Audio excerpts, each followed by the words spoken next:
On va vous donner rendez-vous aussi, encore une fois, au Danube à 16h30. Et oui, c'est le rendez-vous du dimanche pour vivre tous ensemble, entrer en liste des vainqueurs de la dernière compétition, le Toulouse Football Club qui ira enfréter Chambéry. Quiz, concours de pronos à Pierre avec le maillot du TEF, commentaire de match par la feuille de match. Venez nombreux et nombreuses pour vivre ce match de Coupe de France et pousser nos joueurs à aller chercher la qualification. N'oublie pas son écharpe aussi pour pouvoir chanter tous ensemble. C'est Canto. Et maintenant, on va parler de Chambéry avec François. Bonsoir François, comment ça va ? Bonsoir à tous, ça va et vous ? Ça va, merci. Merci d'être avec nous ce soir. Ça nous fait vraiment plaisir parce que c'était pas de souci. Pas évident de trouver on trouve des supporters des autres clubs et j'avoue que Chambéry c'est un petit peu plus compliqué. Pour commencer, est-ce que tu peux nous présenter un petit peu le club de Chambéry ? Alors le club de Chambéry, c'est un club qui a quand même une belle histoire avec la Coupe de France, vous le savez peut-être, mais il a atteint les 16e de finale l'an dernier avec une défaite contre l'Olympique Lyonnais 3-0. Il avait déjà atteint le 8e tour en jouant la JOCR il y a 2 ans. Donc voilà une certaine histoire avec la Coupe de France. Pour remonter plus en arrière, si on remonte à 2011, là, quart de finale. Une épopée avec carrément un quart de finale et une élimination en finale contre le SCO d'Angers qui évoluait à l'époque en Ligue 2. Donc c'est un club qui évolue en National 3, donc il y a 4 divisions d'écart avec Toulouse certes, mais c'est un club qui a une certaine histoire avec la Coupe de France et qui chaque année fait son petit bonhomme de chemin et atteint régulièrement le 7, le 8, voire les 32e de finale, les 16e de finale, comme c'est le cas ce week-end.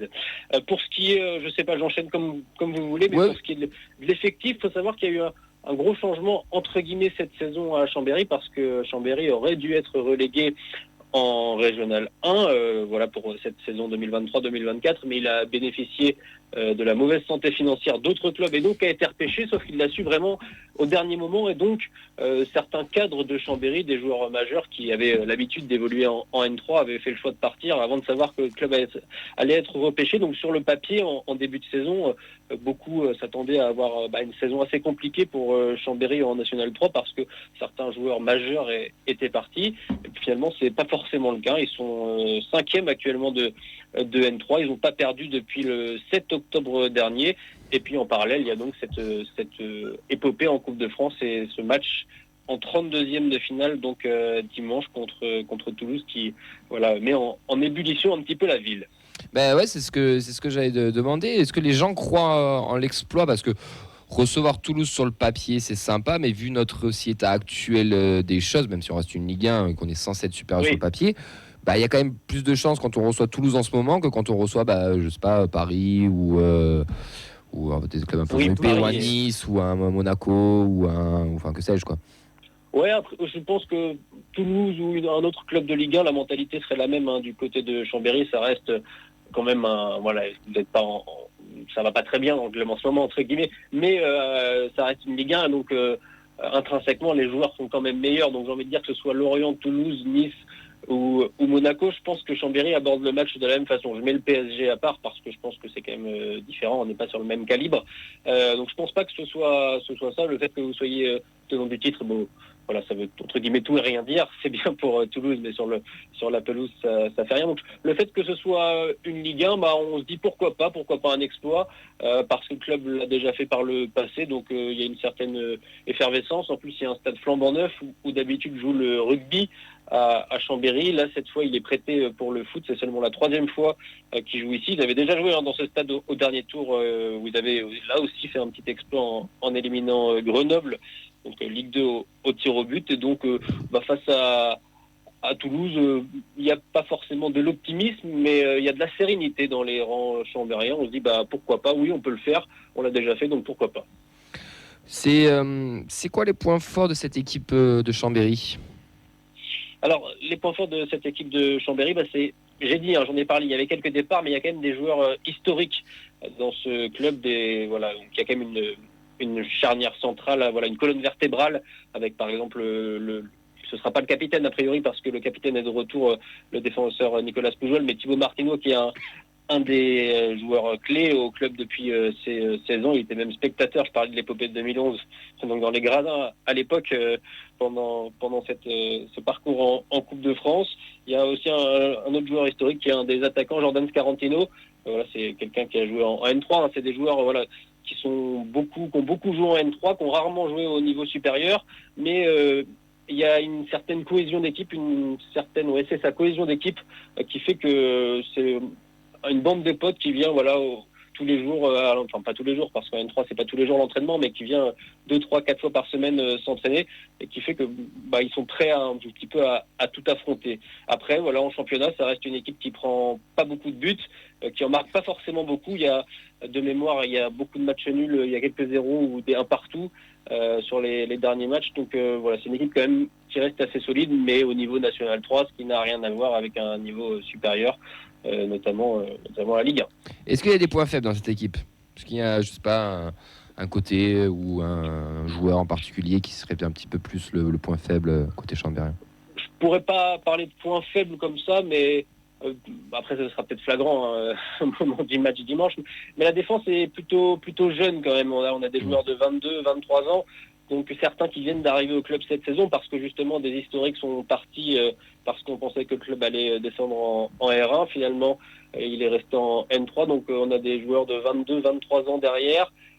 Certains qui n'ont jamais joué contre une Ligue 1, même s'il y a eu Lyon l'année dernière.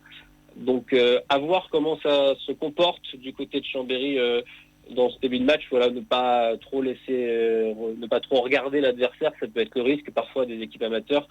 Donc globalement c'est une équipe assez homogène avec un petit peu de jeunesse derrière, donc à voir comment ça se comporte. Est-ce qu'il y a un joueur à suivre qui vous a impressionné et que vous dites tiens il va pas rester très longtemps à Chambéry, voire même en N3? Il y a une petite pépite là depuis le début de saison, un Camerounais de 24 ans qui est arrivé de Rumi. Donc Rumi c'est en Haute-Savoie, vraiment pas loin, ça joue aussi en N3. Il s'appelle Ralph Chapchet. Il est passé notamment par l'Espagne, par un autre club en National 3.